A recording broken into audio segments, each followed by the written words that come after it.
세 분의 발표인데 그러면 순서대로 여기에 약정 토론자가 있습니다. 그래서 토론을 맡으신 선생님께 말씀을 좀 듣고 그 말씀의 핵심적인 것들은 또 우리 답변을 이렇게 순차적으로 듣는 방식으로 진행한 뒤에 여기 플로어에 계신 청중들의 질의를 포함해가지고 또 나갈 수 있는 시간에 주어진 한도 내에서 논의를 진행하겠습니다. 자, 그러면 오늘 첫 번째 박광석 교수님의 그 발표에 대해서 이명진 교수님께서 토론해 주시겠습니다. 소개받은 이명진입니다. 먼저 오늘 이렇게 거대하다면 거대하고 또 중요하다면 굉장히 중요한 지구촌의 위기와 민족정부의 비전이라는 이런 큰 학술대회에 제가 평상시 존경하는 박광수 교수님의 토론을 맡게 돼서 무한한 영광을 생각합니다. 아울러 교수님의 글을 보고 또 아까 발표 보면서도 많이 또 배웠습니다. 그래서 우선 감사하다는 인사 말씀 먼저 드리고 싶습니다.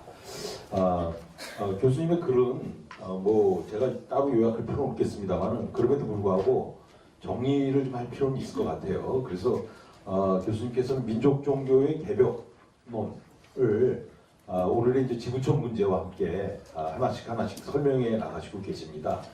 특별히 2015년에 유엔에서 채택한 SDGs라고 해서 Sustainable Development and Goal이라고 해갖고 그 지속 가능한 개발 목표가 17개가 설정된 게 있어요. 근데 그 설정된 17개 항 중에서 몇몇 이 주요한 부분들을 채택을 하셔갖고 거기서 민족 종교가 과연 어떤 역할을 할 수 있느냐라는 걸 구체적으로 다 설명을 하고 계셔서 굉장히 그 지금 이 시대에 적합한 그런 얘기를 하고 계시더라고요. 그래서 저는 일단 교수님의 글에 대해서는 전적으로 이제 동감할 수뿐이 없습니다.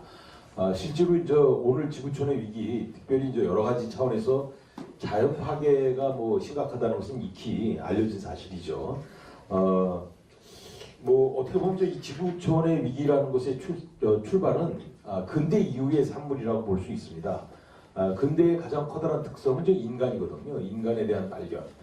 중세까지 또는 그 고대까지의 중심이었다고 할 수 있는 것이 이제 자연과 신이라고 한다면은 근대의 가장 커다란 특성은 이제 인간이거든요. 근데 이 인간이 저 세상의 중심이고 모든 것에 이제 중앙에 놓여 있다. 그래서 인간 위주의 이제 개발이 시작된 겁니다. 그러다 보니까 이제 신도 마음대로 이제 죽였다 살렸다 할 수 있는 것이고, 뭐 니체라는 독일의 철학자가 고트리스트 토트라고 해서 신은 죽었다라는 말까지 할 정도로다가 신도 마음대로 죽일 수 있는 것이 이제 근대 인간이죠. 또 자연도 마찬가지입니다. 자연도 자연을 수학화시킨 거예요. 그러니까 자연을 100으로다 놓고 본다면은 여기서 한 20 정도 써도 소모돼도 인간이 사는데 지장 없다라는 걸 느끼고 20 정도 없애버린 거예요. 그래서 80 남았잖아요.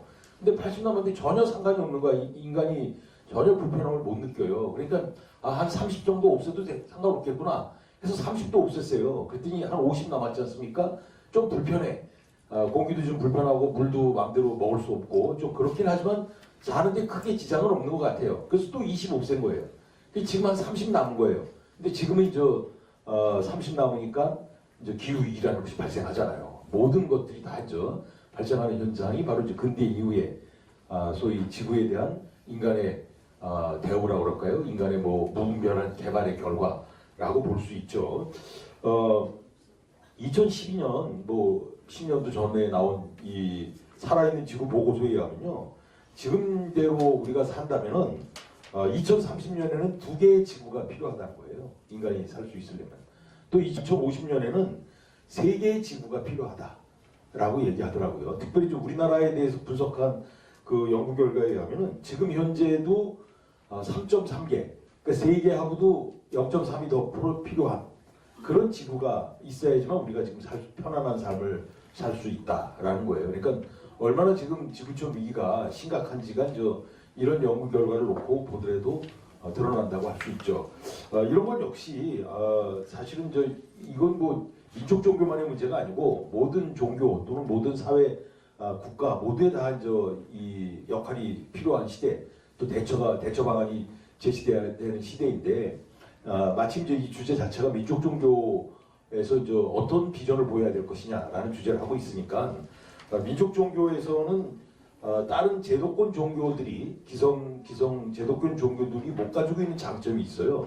그거는 민족 종교는 비교적 근대 이후에 등장을 했거든요. 그러니까 인간만이 중심이라고 생각했던 제도권 종교들, 오래된 종교들과 달리 근대 이후에 등장하다 보니까 인간도 물론 중요하지만 인간 주변에 있는 생명체도 중요하다라는 이제 생명 사상이라는 것이 이제 근대 종교에는 가장 두드러진 특색이라고 생각을 해요. 그러니까 여기서 드러날 수 있는 것은 이제 개벽을 얘기하더라도 인간만의 개벽이 아니라 모든 주변에 있는 생명들이 다 개벽의 대상이 되는 것이죠. 그러다 보니까 다른 종교들이 갖지 못한 장점을 가지고 있는 것도 사실이다. 그래서 우리는 민족 종교가 앞으로 비전을 보이기 위해서라도 이렇게 인간만이 아니라 주변에 있는 모든 것들도 생명이 담겨져 있는 모든 것을 다 존엄하게 또 존중하게 여긴다는 사고가 가장 필요하다. 제가 박 교수님 얘기를 들으면서 또 글에서도 느낀 겁니다만 여러 가지 이제 실천 방안들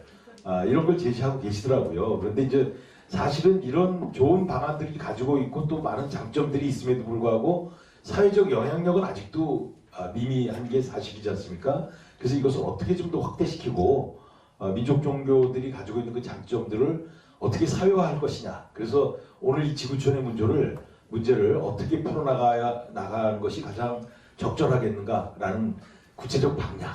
사실 뭐 쉽지는 않은 겁니다만 그런 거 혹시 평상시 생각하신 게 있다면은 좀 더 사례를 들어서든가 아니면 구체적으로 설명을 해주십사 하고 제가 감히 부탁드리고자 합니다. 예, 마치겠습니다. 네, 감사합니다. 토론 짧은 토론이었지만 인상적이었습니다. 그러니까 그 위기를 돌파하기 위해서는 3.3개의 지구가 아닌 지구들이 필요하다 하는 것이고 개벽 같은 경우도 인간만의 개벽이 아니라 생명들의 개벽이 돼야 된다는 좋은 말씀해 주셨는데 이제 이런 잠재력에도 불구하고 이것을 어떻게 실질화할 것이냐, 사회화할 것이냐라고 하는 방안을 발표자에게 던졌습니다. 이에 대해서 박광수 교수님 간략하게 말씀 좀 주시죠. 네, 사실 드릴 말씀은 많은데요. 시간 제약이 있으니까 한 두 가지 말씀을 드리고자 합니다. 하나는 어느 조직이든지 지도자의 경험 그리고 지도자의 비전 이게 제일 중요하다. 원불교 내에서도 남녀가 9인씩 해서 한 18분 또 제가 교도까지 해서 한 30여 분이 수의단원이라고 하는 조직을 남녀가 동수로 만들어서 조직이 이루어지는데 그렇다고 최고의 모든 조직의 결정을 수의단에서 결정을 하거든요. 제일 중요한 건 뭐냐면 거기서의 안목이 어떠냐에 따라서 교단의 방향이 다 달라집니다. 마찬가지로 그래서 제가 이제 대학에서 학생들을 가르치고 있다 보니까 학생들을 잘 가르치려면 어떻게 해야 될까? 교수님의 지혜와 경험이 제일 중요하다. 그러려고 한다면 어떻게 해야 되냐? 교수님들을 교육을 잘 시키려면 세계의 성공 사례라든지 어려운 상황이든지 모든 것들을 경험하고 체험할 수 있는 그런 경험을 갖게 해야 된다. 그런 얘기를 했거든요. 그러니까 그러면서 뭐가 필요하냐면 젊은 사람들을 그런 기회를 만드는 것이 중요합니다. 두 가지입니다. 그러니까 예전에 불교 내에서도 송강사의 구산 스님이 주지 스님으로 계실 때에 그때도 동남아시아를 돌면서 한국의 불교를 알려고 하는데 한국 불교 아는 사람들이 없더라고요.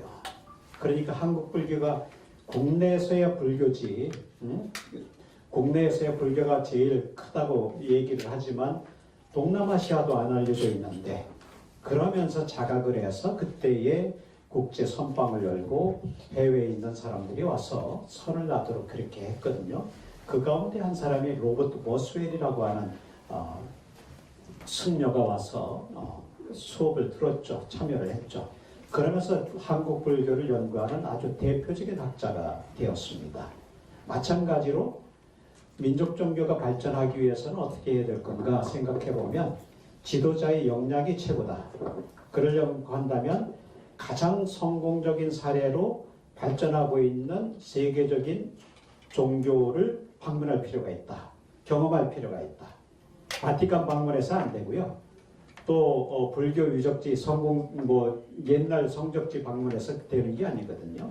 그러니까 거기에서 가장 성공 사례로 잘하고 있는 것을 방문해서 내가 체험하고 그런 작업이 필요합니다. 그리고 간단하게만 예를 들면 가톨릭 내 포클날에는 처음에 수십 명에서 시작했는데 지금 700~800만 명이 됐습니다.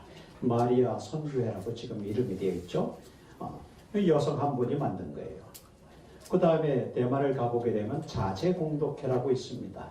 여성 비구니 스님이 만든 겁니다. 맨 처음에 여성들 20~30명이 모였습니다. 마찬가지로 600~700만 명의 제가 신자들이 모이고 있습니다. 그렇다고 한다 그런 것들을 우리가 자꾸 체험하면서 어떻게 해서 성공이 됐는가를 경험하고 그리고 거기서 비전을 갖고 우리는 비전은 다 갖고 있거든요. 제가 볼 때 한국 민족 종교는 비전 다 갖고 있습니다. 그런데 그걸 실행을 못하고 있는 거예요. 왜? 인적 자원이 부족하고요. 경험치가 부족하기 때문에 그렇습니다. 거기에다가 최우선을 둬야 된다 하는 것이 첫 번째고요. 두 번째는 세계가 어떻게 돌아가는지 알아야 됩니다. 그렇다고 한다면 유엔에서 하고 있는 거나 유네스코나 특히 유네스코에서 하고 있는 것이나 또는 세계 종교계 지도자들이 하고 있는 것들을 참여해야 됩니다. 거기에서 어떻게 방향을 설정하고 세계 종교를 움직이고 있는 지도자들이 생각하고 있는 부분들에 대한 체험이 필요합니다. 그렇다고 한다면 한국 종교 평화회에서 7대 종단에서는 참여를 하고 있지만 대다수의 민족 종교의 또 다른 지도자들은 경험치가 없거든요. 이제 저는 다행히 이제 세계 종교 평화회, 아시아 종교 평화회, 또 한국 종교 평화회, 그 다음에 세계 불교도 우의회라고 하는 그런 조직들, 그리고 여러 가지 이제 국제적인 조직들을 많이 참여할 수 있는 그런 경험이 있었기 때문에 이런 말씀들을 드리는 거거든요. 그리고 유엔 내에서도 유엔 내에 뭐가 있냐면 NGO 그룹들이 있습니다. 그거는 Non-Government Organization, 그래서 시민단체들이 모임들이 있습니다. 그래서 그 시민단체들의 모임 중에서도 종교계가 움직이는 게 있고요. 그리고 전체 NGO들을 전체 통괄해서 하는 것이 코-NGO라는 것이 있습니다. 콩그라고도 발음을 하더라고요. 이제 그런 경우와 더불어서 지속적으로 연계하고 그러면서 거기에서 지혜를 나누고 우리가 갖고 있는 자산을 국제사회에 알릴 수 있는 그런 작업이 필요하다. 이렇게 말씀을 드리고 싶습니다. 이상입니다. 감사합니다. 네, 감사합니다.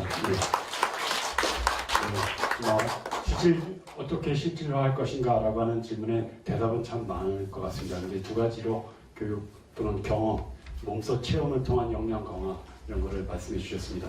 아마 토론자 선생님께서도 안이 있을 거고 여기 윤승용 선생님이나 다른 여기 종교계에 계신 여러분들도 아마 안이 있을 거고 시간이 되면 기회가 있으면 또 말씀해 주시면 좋겠습니다.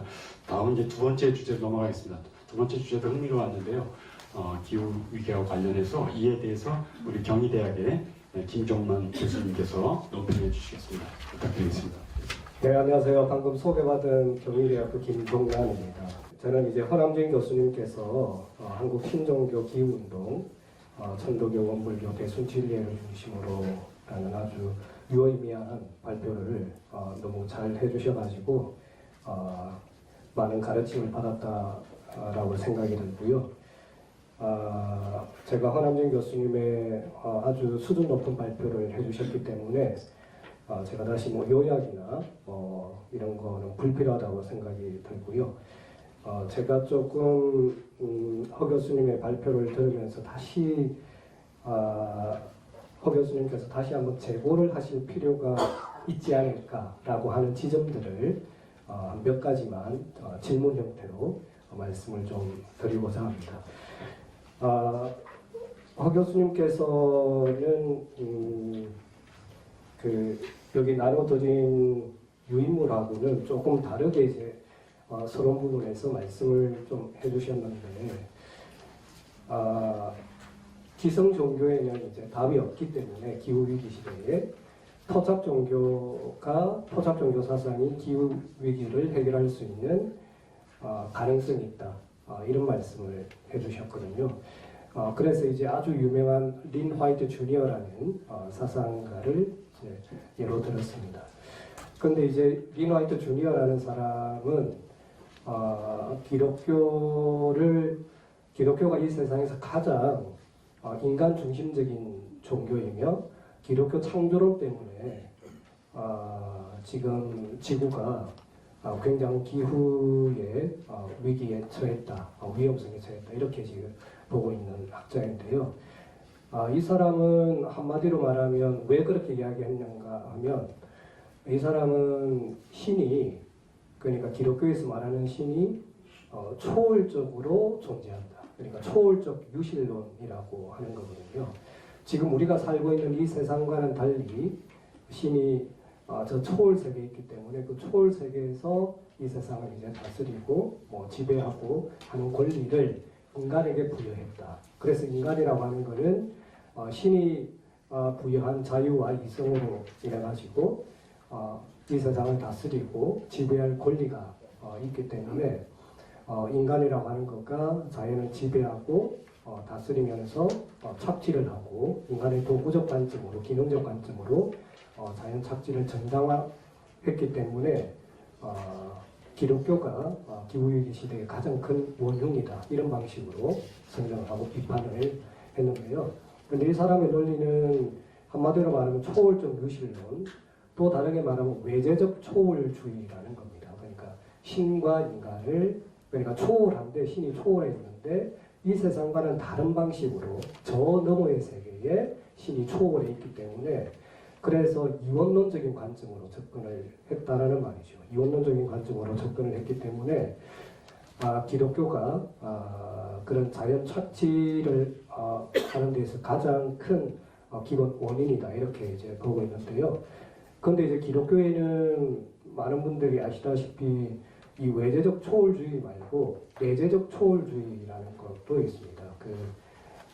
마이스터 에카르트를 비롯해가지고 범신론을 주장했던 스피노자나 이런 주의 계열이 아주 많기 때문에 내재적 초월주의는 한마디로 말하면 신과 인간, 인간과 자연이라고 하는 것을 이원론으로 보지 않고 이론론적 관점으로 이제 보는 사상인데요. 초월에 있지만 그 초월이라고 하는 것은 인간 세계 너머에 자연 세계 너머에 있는 게 아니고 무언가 궁극적 실제나 신이나 진리라고 하는 것은 초월에 있는데 우리 자아 속에 초월에 있다고 보는 관점입니다. 그래서 그걸 내재적 초월주의라고 하는데요. 근대 이후에 생긴 관점인데 이런 계열의 기독교 신학자들이나 기독교 사상들도 굉장히 많은데 그것 때문에 소위 말하면 위력의 몰트만이나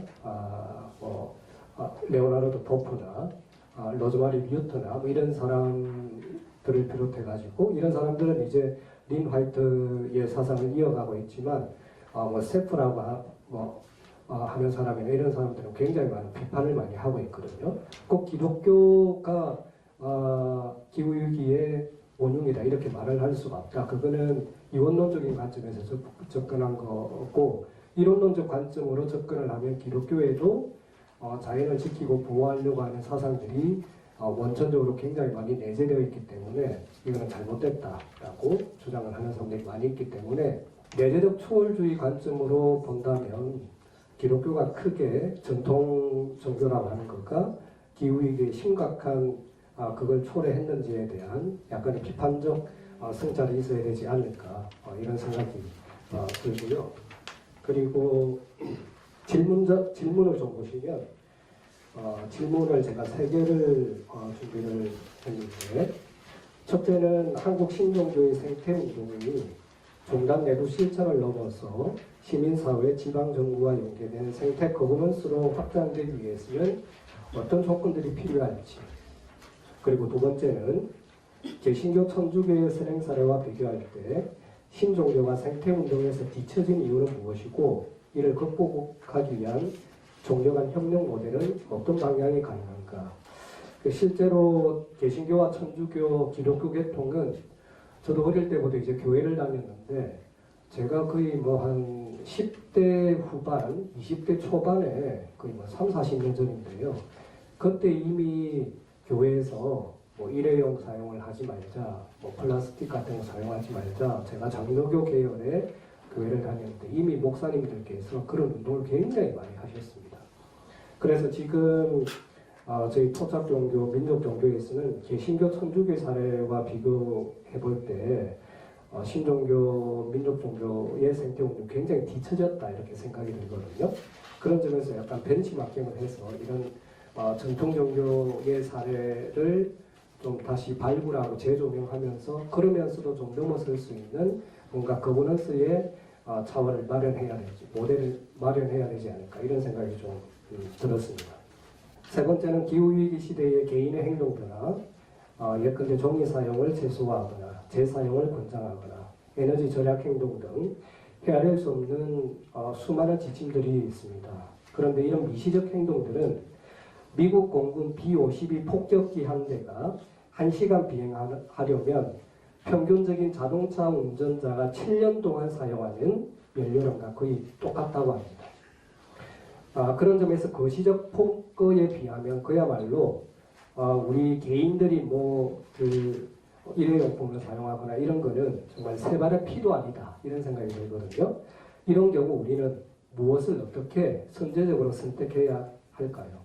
즉 미시적 행동을 먼저 해야 되냐 아니면 거시적 이런 폭거에 대해서 한글을 먼저 해야 되는가 아니면 이를 동시적으로 해야 되는지 이런 것들이 좀 궁금했습니다.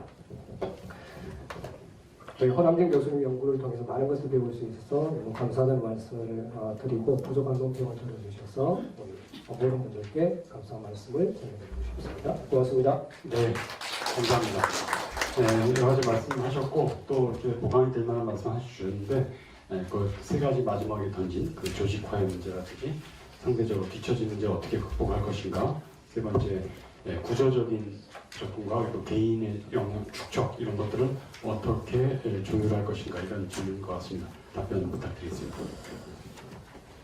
네, 이게 긴박하게 이제 원고를 드리고 이렇게 충실하게 또 논평까지 써주셔서 너무 감사드린다는 말씀을 먼저 드리겠습니다. 사실 여기서도 이제 선생님의 논문은 이제 이 각주 처리를 말씀하셨는데 2023년에 그 한국 신종교육 거버넌스의 가능성과 관련된 논문을 또 발표를 하신 걸로 저는 알고 있습니다. 그래서 저보다 더 전문가적인 이제 시야를 가지고 있는 선생님이라고 먼저 소개해드릴 수가 있는 거고요.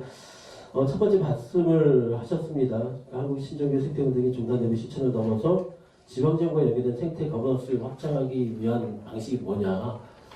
사실 제가 그래서 아까 잠깐 말씀드렸잖아요. 결국은 RE100이라고 하는 것이 머물기서 하는 것이 아니라 정부나 국제기구에서 RE100 재생 에너지의 전환을 하자라고 하는 운동에 대한 어떻게 보면 이제 협력 책이라고 말씀을 드릴 수가 있거든요. 결국은 종교가 할 수 있는 일과 어떤 사회 어떻게 보면 이제 NGO 단체 혹은 정부가 할 수 있는 그거에 대한 우리가 적극적인 또 수용도 필요한 거고요.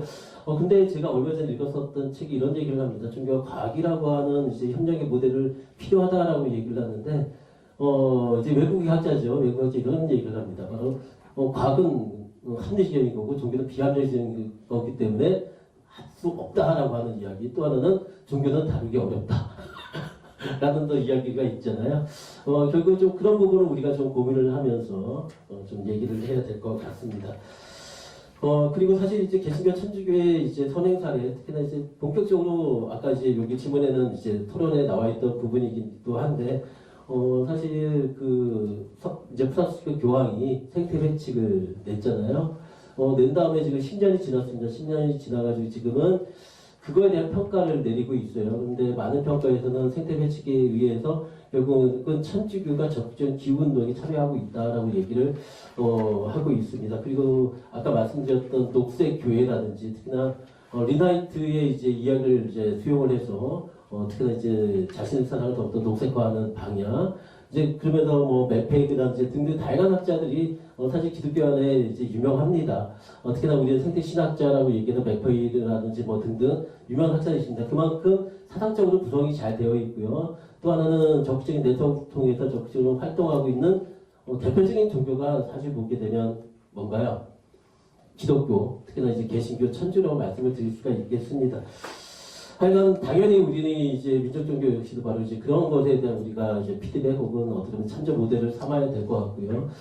그래서 저 역시도 근데 저는 하나 말씀드리게 되면 아까 제가 KCRP를 말씀을 드렸습니다. KCRP를 말씀을 드렸는데 거기는 7대라고 하는 용어를 씁니다. 7대. 7대 이제 천주교, 뭐 개신교, 뭐 불교, 또 원불교, 천도교까지 포함하는 7대를 얘기를 하고 있는데 저는 좀 그런 부분을 저는 좀 빼야 되지 않나. 특히나 거기에서도 이제 민족종교협의회는 들어가 있습니다. 근데 하나의 선언문만 있지 그거에 대한 소개가 없어요. 그래서 그 범위를 그 조직 안에서 범위를 확장할 필요가 있는 거고 우리 민족 종교도 거기에 들어갈 수 있는 어떻게 보면 이제 자력도 좀 필요하다고 저는 생각을 하고 있습니다. 그래서 우리가 힘을 키우는 작업이 더욱더 우선되어야 된다라고 생각하고요. 세 번째는 사실 이런 얘기가 정확한 답변인지 모르겠는데 사실 우리의 조그만 움직임이 사실 미세하지만 변화의 조금의 움직임을 저는 보일 수 있다고 저는 생각을 하고 있습니다.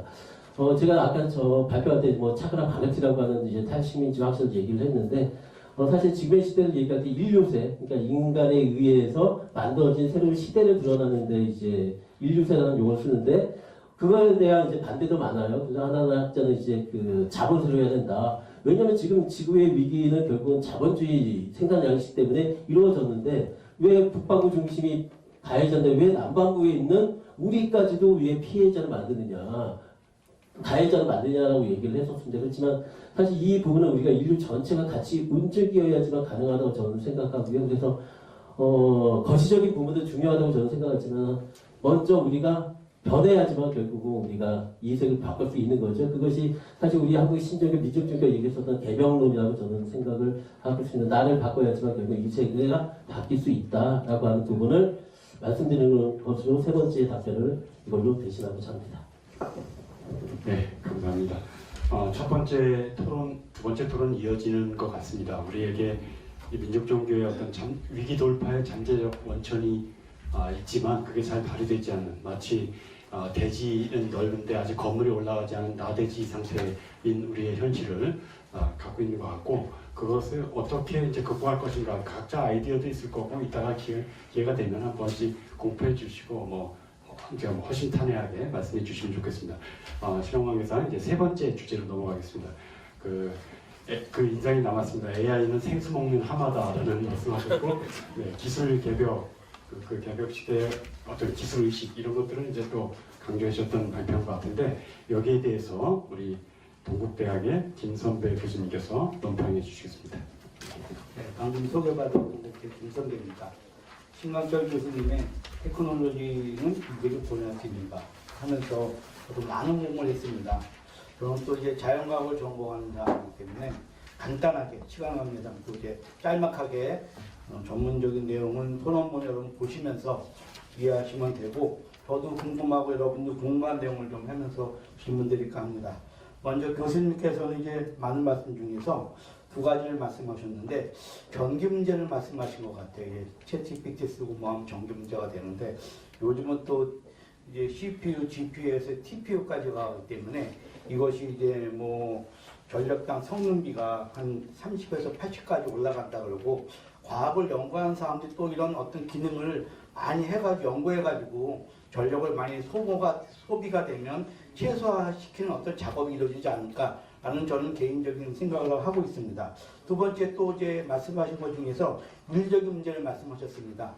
윤리적인 문제 말씀하셨는데 현재는 AI 생성형 프로그램에서 AI 저널리스트 관계상 이용자는 책임을 명확하게 하고 제반 윤리 가이드를 준수하는 것이 지금 유럽에서도 지금 진행 중으로 알고 있습니다. 그리고 또 한 가지는 또 우리나라에서도 제가 이거에 관해서 또 AI 전문가하고 상의해 보니까 금년 1월 중에 뭐 제정됐다고 얘기를 잠깐 들은 것 같기 때문에 우리가 과학을 하는 사람들도 이런 문제점을 좀 인식하면서 모든 걸 좀 생각하지 않을까라고 생각합니다.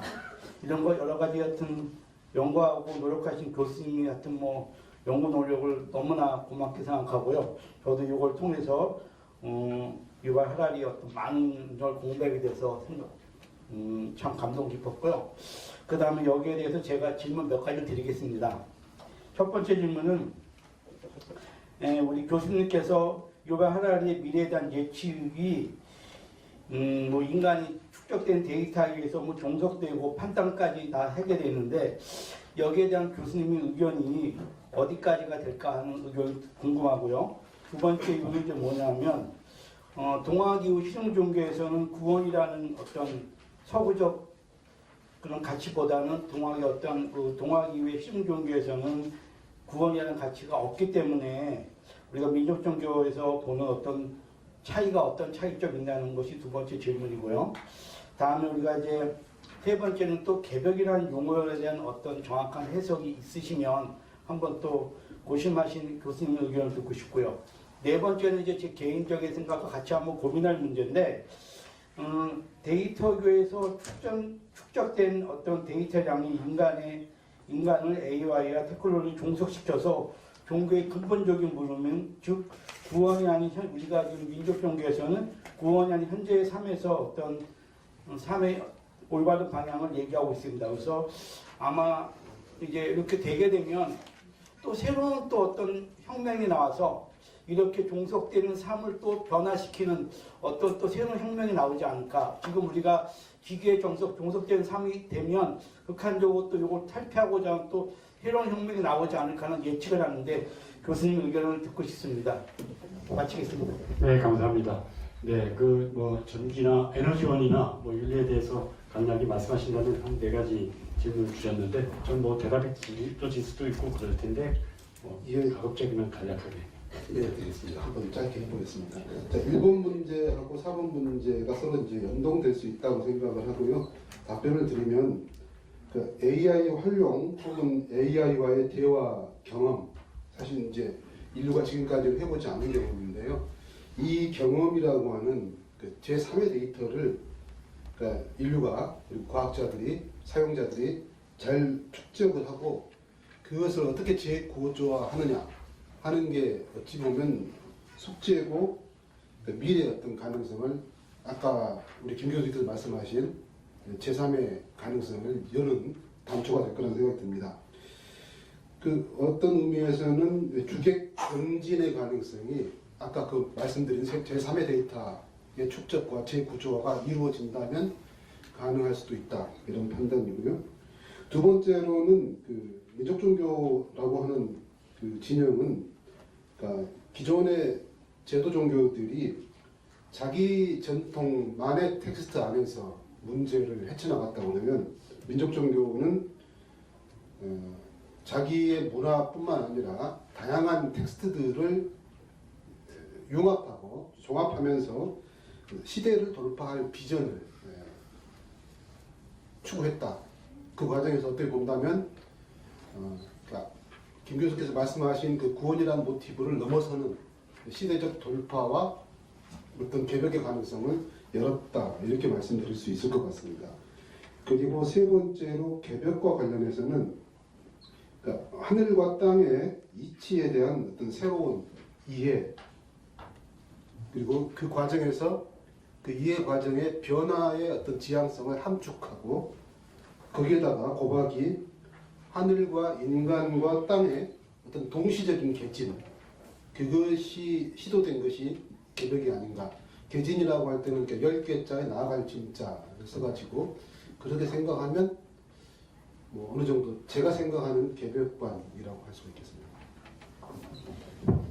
네, 감사합니다. 이렇게 해서 답변을 모두 질의응답을 들었습니다. 아마 간략하게 이루어졌기 때문에 남는 문제들이 있을 것 같습니다.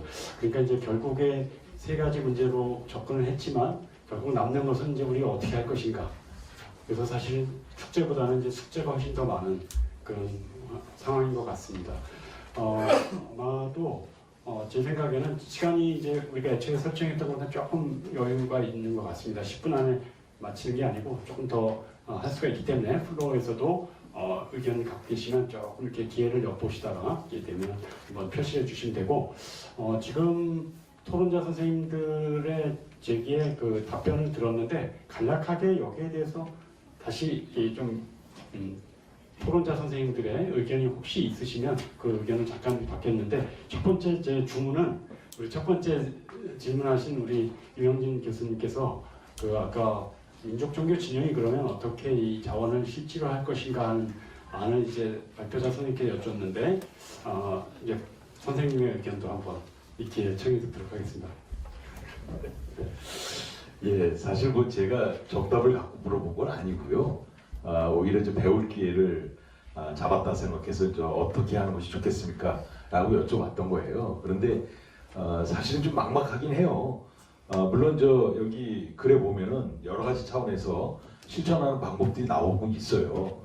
뭐 전도교도 하는 게 있고 특히 이제 원불교가 다양하게 전 세계에 확대돼서 하는 그런 것들은 굉장히 좀 부럽기도 하고 또 존경스럽기도 하고 그럼에도 불구하고 이제 아직까지 영향력이 대사회적 영향력은 좀 미미하잖아요. 그래서 이제 그런 게 안타까워 갖고 좀 이걸 영향력을 확대할 수 있는 방법이 있으면 뭐가 있겠습니까? 라고 여쭤봤던 거였는데 저한테도 뭐 비슷한 질문을 한다면은 저는 역시 뭐 교수님도 얘기하신 것이지만 이 교육도 가장 중요하고 또 이제 경험을 바탕으로 해서 실천하는 것인데 그거를 어떻게 이제 그 젊은 세대에게 전달할 것이냐. 그러기 위해서도 이제 지금 얘기되고 있는 이제 AI 시대에 이 적합한 그러니까 요새 아이들은 요새 또 청년 세대들은 말로 해서 설명이 잘 안 돼요. 강의로다 절대 애들이 뭐 납득하고 그러지 않거든요. 그러니까 걔네들에게 어울리는 적합한 저 강의안을 만들어야 돼요. 그러기 위해서라도 이제 AI를 우리도 활용을 해야 돼. 챗GPT도 써야 되고, 제민이 뭐 이런 것도 써야 되고, 하여간 뭐 할 게 많더라고요. 저도 학교에 있다 보니까 그런 걸 좀 해보려고 하는데 잘 적응이 안 돼요. 근데 어떻게 하겠어요. 그래도 우리가 사명감을 가지고 요새 아이들이 좀 관심 가질 수 있는 걸 활용해야 된다. 그래서 뭐 말로다만 할 것이 아니라 우리도 뭐 여러 가지 그 AI 시대에 대비되는 그런 걸 교육하고 우리가 먼저 교육하고 적응을 해야 되지 않나라는 생각을 해봅니다. 예, 여기까지입니다. 예. 감사합니다. 우리 선생님께서도 한번. 저는 지금 그 허남진 교수님께서 발표하신 게 이제 우리 민족 종교를 생태 종교로 나아가야 된다 이런 차원으로 말씀을 주셨는데 제가 지금 소속되어 있는 이제 학교와 연구소에서 주로 하는 연구들이 이제 생태에 관한 연구인데요. 저희가 지금 한 5년 정도 생태에 관해서 계속 이렇게 공부를 좀 해보니까 이제는 이 생태라고 하는 것 자체가 인간이 있고 자연을 대상화시키고 우리가 자연을 지키고 보호한다는 의미에서 이 생태 운동과 생태 종교라고 하는 것도 굉장히 인간 중심적인 거거든요. 근데 이제는 아시다시피 객체 지향적 철학도 나오고 신유물도 나오고 ANT라고 하는 이 아주 굉장히 선진적인 철학도 나왔기 때문에 이제는 인간이 중심이 되고 자연이나 사물은 객체가 되는 이런 데카르트식의 방법론이 아니고 모든 사람들이 주체가 될 수도 있고 모든 사물도 주체나 객체가 될 수 있다는 서로의 상호 객체성이 굉장히 중요하다고 보거든요. 그 점에서 아까 이제 허남진 교수님께서 오늘 발표하신 세 개의 종교가 뭐 상생이나 공존이나 공생 이런 방식으로 이야기를 하셨다면 새로운 이제 신유물론 철학에 쓰면 심포에이시스라고 해가지고 공산이라는 표현을 씁니다. 서로 만들어낸다는 거거든요. 내가 주체고 너는 나로 인해서 만들어지는 게 아니고 주체와 객체라는 개념이 허물어지고 모든 게 객체이기 때문에 서로 만들어낸다는 개념이기 때문에 지금은 이제 우리가 한국 민족 종교에서도 생태라고 하는 이 모델을 넘어서서 ANT 이론으로 가야 된다. 객체 지향적 사상으로 가야 된다고 생각을 하는 점에서 새로운 모델을 개발해야 된다고 생각하거든요. 왜냐하면 전통 종교에서 이미 생태 사상과 생태에 대한 연구를 굉장히 많이 했기 때문에 우리 한국 민족 종교가 이런 걸 따라간다면 후발주자밖에 되지 않기 때문에 ANT 이론 같은 거 그리고 신유물론적 차원에서 새로운 모델을 우리 한국 민족 종교에서 개발을 해야 된다 이런 생각을 가지고 있습니다. 여기에 대해서 좀 어떻게 생각하시는지 hu 교수님 좀 궁금합니다. 네. 사실 제가 이제 말씀드린 건 첫 번째가 하나가 이런 겁니다. 이게 잠젠트라고 아까 이제 말씀하셨는데. 사실 이런 것도 저희는 고백을 해야 된다고 저는 생각합니다. 저도 여러 가지 원불교도 얘기했지만 원불교의 전체적인 사랑이나 법문 내용을 보게 되면 되게 인간 중심적인 내용들이 상당히 많습니다. 저희가 잠재태를 가지고 있다는 것이 완벽한 열쇠라고 하는 부분은 아니라는 점도 저희가 생각할 필요가 있는 거고요. 그래서 제가 하는 것은 결국은 창조적 해석이라고 하는 부분도 필요한 것 같아요. 가끔 제가 이제 한국 신중계 이런 사상이 가지고 있어라고 하면 결국은 야 너무하는 거 아니냐? 거기 답이 있다라고 하는 전제를 깔고 있는 거냐? 그거지 않냐? 그러니까 가치 판단에 들어간 발표라고 얘기를 하는데 사실 저는 그래서 아까 잠시 얘기했었던 그 기도 앞에 가운데 있었던 참여라고 하는 부분도 사실 저희는 제일 중요하다고 저는 생각을 하고요. 사실 또 제가 요즘 연구하는 것이 이제 주부와 관련된 이야기예요. 특히나 이제 속에는 이제 자연장애 이야기가 많이 있습니다. 그런데 사실 가장 많이 탄소 배출되는 곳이 어딜까요? 사실 화장장입니다. 한 시체를 태우기 위해서 엄청난 열이 필요한 거고 열을 위해서는 엄청난 연료가 필요한 거죠. 그런 과정 속에 이제 석에서는 이제 새로운 자연장애 형태를 주장하는데, 근데 가장 많이 반대하는 것이 또 종교입니다. 결국은 인간의 존엄성을 지켜야 되는데 왜 이 존엄성을 못 지키냐? 이게 결국 방해라고 하는 것이 또 종교라고 하는 지점이 나타나고요. 여하튼 바로 우리가 가지고 있는 인간 중심적인 부분도 필요하고, 또 하나가 이제 ANT 모델, 객체 지향론, 신유물론 등등 얘기하는데, 사실 저도 한번 작업을 한번 해봤습니다. 이제 경전을 읽게 되면서 이제 얼마 전에 이제 서태산의 음물론이라고 얘기해서 이게 물에 대한 인식을 좀 했는데, 이제 그 당시에도 신유물론적 관점으로 얘기했는데, 사실 되게 어렵습니다. 결국 이 어려운 걸 우리가 따라가야 될까? 라고 하는 것도 저는 생각할 필요가 있는 거고요. 결국 우리가 새로운 모델보다는 우리 독창적인 모델을 만드는 것도 저는 올바른 방향이라고 저는 생각을 하고 있습니다. 네. 여러분 좀 어려운 얘기였죠? 네. 인간 중심 넘어서 인간 너머의 물질 세계까지. 근데 우리 안에도 약간의 답은 있었습니다. 근데 제가 돌아가신 이호령 선생님 말씀 생각이 납니다. 10길 물속보다 한 길 사람 속을 아는데 힘든데 이제 한 길 사람 말고 또 다른 것까지 또 물질 세계까지 알아야되니까 한 길 사람 속뿐만 아니라 10길 물속까지 알아야 되니까 너무 이제 어려워진 것 같습니다. 네, 그 정도로 하고요. 우리 김선 선생님. 네. 네. 저는 이제 아까 신 교수님한테 개벽의 뜻을 한번 어떻게 정의하시냐고 제가 또 한번 말씀을 드렸는데, 저는 이제 제가 알고 있는 개벽의 뜻이나 제가 생각하는 개벽을 말씀드리자 하면은, 동학에서 1860년 수훈 최재호 선생님이 신과의 만남으로부터 해서 새로운 인간이 될 때가 개벽 시작이 아닌가라고 생각합니다. 신과의 하나가 돼서, 즉 지계와 하나가 돼서 혼연일체가 돼서 그 혼연된 마음으로 어떤 세상을 바라보는 새로운 출발, 새로운 어떤 과정이 개벽의 의미가 되고 개벽의 출발이 아닌가 해서 저는 이렇게 한번 생각을 해봤는데, 다시 한번 신 교수님이 또 이 의견에 대해서 또 약간 또 발문하고 또 발문을 또 저한테 도움을 주신다면 제가 또 달갑게 받겠습니다. 제가 답변을 들었을 때는 저는 이제 종교학자로서 좀 이렇게 일반적인 개벽에 대한 제 생각을 말씀드린 거고요. 여기 이제 우리 민족종교협의회 소속 여러 종단들이 있는데 각 종단들마다 또 지향하는 개벽의 지점, 방향성 다 의미가 있는 그런 단원들을 가지고 계시다고 생각을 합니다. 또 공감합니다. 감사합니다. 네, 감사합니다. 이렇게 해서 오고 가는 지금까지 한 번 더 진행됐고요. 이제 좀 플로어를 좀 넘기겠습니다. 넘기는데 이렇게 마음속에 쌓아둔 걸 갖고 계시죠? 계시는데 일단 그거를 마이너는 여는 차원에서 윤석열 선생님께 먼저 한번 말씀을 부탁드리겠습니다. 사실 오늘 그 주제가 사실 민족종교협의회 차원에서는 좀 뭔가 미래지향적이고 좀 거대 담론을 가지고 얘기하는 게 되나 가지고 민족종교협의회가 직접적으로 이렇게 그냥 지금 구체적인 실천론을 얘기를 하셨는데 좀 거리가 좀 있는 그런 어떤 주제인 것 같다는 생각은 저도 들기도 해요. 그렇지만 앞으로 이 세대가 그렇게 흘러갈 수밖에 없기 때문에 우리도 그 문제를 이 기회에 한번 짚고 넘어간다는 점에서 상당한 의미가 있는 주제다, 이런 어떤 생각이 들고요. 제가 토론과 발표를 들으면서 지금 현재 두 가지 문제를 좀 생각을 해봤는데요.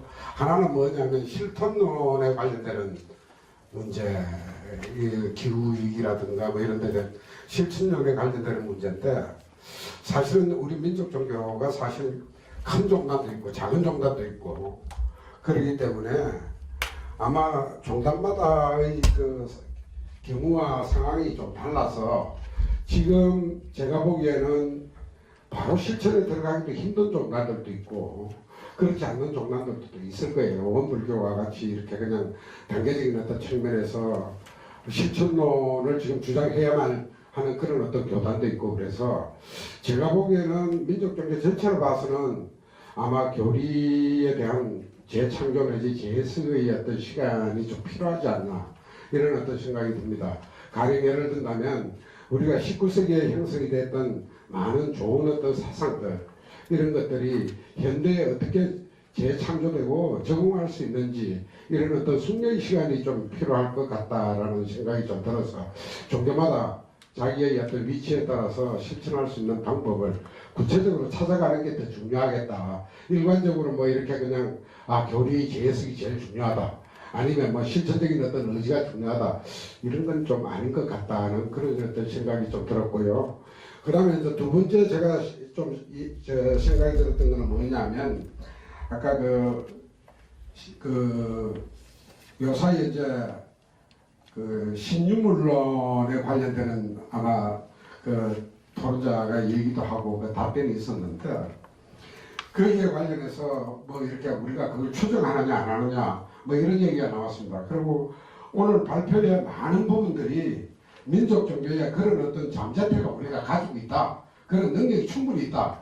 이렇게 얘기를 했는데 이제 이 부분에 신유물론이라든가 이런 어떤 부분으로 이렇게 서구적으로 접근하는 거. 왜냐하면 그러니까 주계 이원론으로 접근하는 거죠.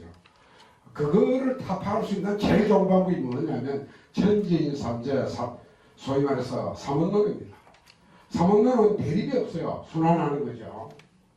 그래서 우리가 천지인 삼재에 관련되는 사상을 우리 민족적으로 다 가지고 있습니다. 그러니까 이런 부분들은 천과 뭐 이법계라고 얘기를 할 수도 있고 그 다음에 사법계라고 얘기도 할 수 있고 그 원리와 실천 뭐 이렇게도 얘기를 하고 그 중간에 인간이라는 게 있어가지고 인간이 다 조화를 하는 거거든요. 그게 천지인 삼재 사상입니다. 그러니까 그런 어떤 측면에서 보면 대립구조를 어떻게 해석할 것인가 이 고민이 신유물론이라고 얘기를 한다면 우리는 그게 삼재 사상이 있기 때문에 자동적으로 순환하게 되어 있어요. 대립이 안 됩니다. 이런 것들을 잘 독창적으로 개발을 해서 기후환경이라든가 이런 어떤 문제를 충분히 거할 수 있기 때문에 제가 보기에는 민족종교의 사상을 좀 더 따듬고 시대에 맞게 거할 필요성이 있다. 뭐 이런 어떤 생각이 들었습니다. 예. 네, 감사합니다. 박수 보내주세요. 이제 시간 좀 자유롭습니다. 이제 어느 정도 진행이 됐기 때문에 이렇게 좀 품었던 질문이, 그러니까 어느 분을 지적해 주셔도 좋습니다. 질문 있거나 아니면 좀 보탬 말씀 계시면 기탄 없이 손 드시고 의견 주시면 고맙겠습니다. 혹시 의견 있으신가요? 그냥 가시면 후회하실 수 있는데. 네. 네, 교수님께 이제 한 말씀 드리겠습니다. 저희 증산도는 이제 개벽을 이제 3대 개벽으로 보고 있습니다. 인간 개벽, 문명 개벽, 자연 개벽. 그래서 지금 말씀하신 기후 운동에 관한 이상 기후 부분은 이제 자연 개벽에 속하는데요.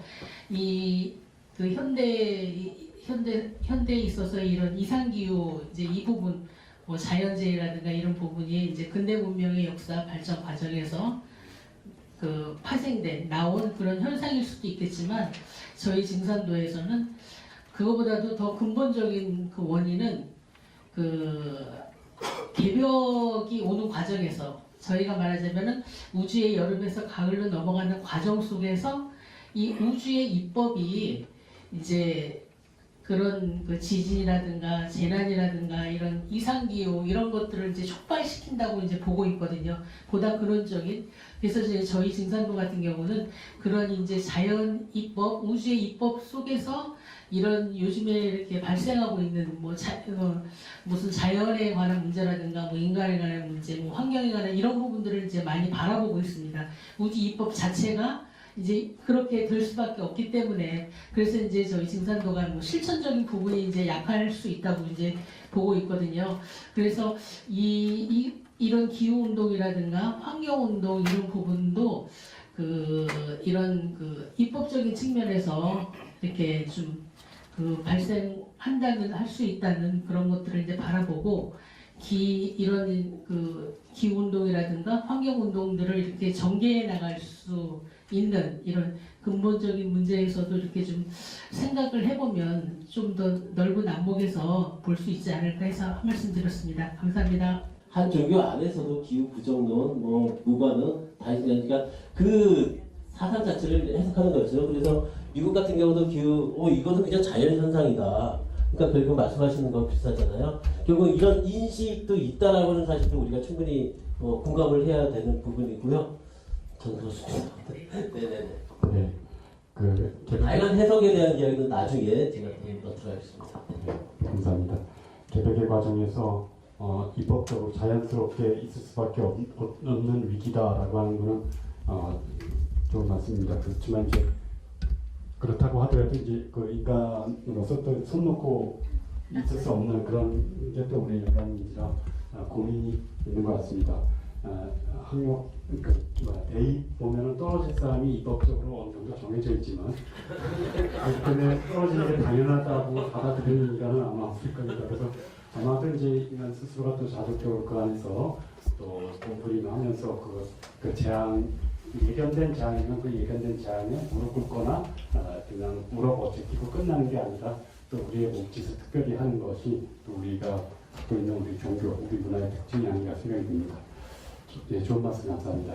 또 다른 분 혹시 이쪽에서 하셨으니까 중간에서 이거 없으신가요?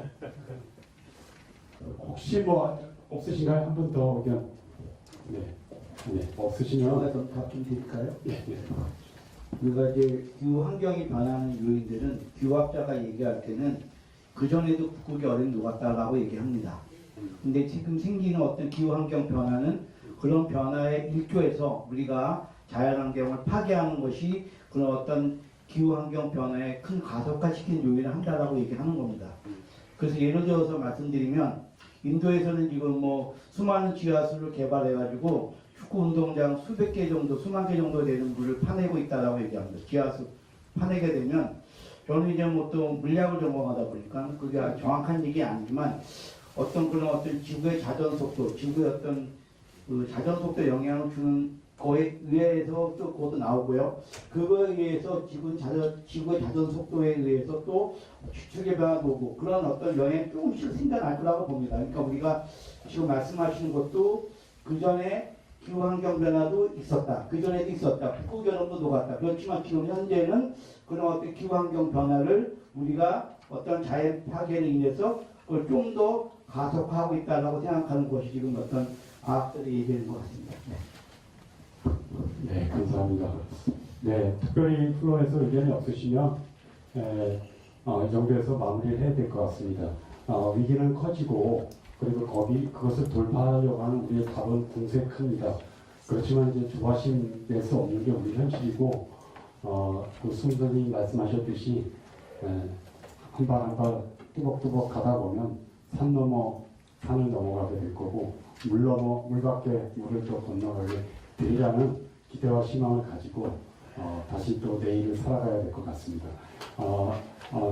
그 2025년도 우리 민족종교협의회가 마련한 학술대회는 이 정도로 마무리 짓고요. 내년 또 봄에 또 좋은 주제로 또 여러분과 만나기를 기대하겠습니다.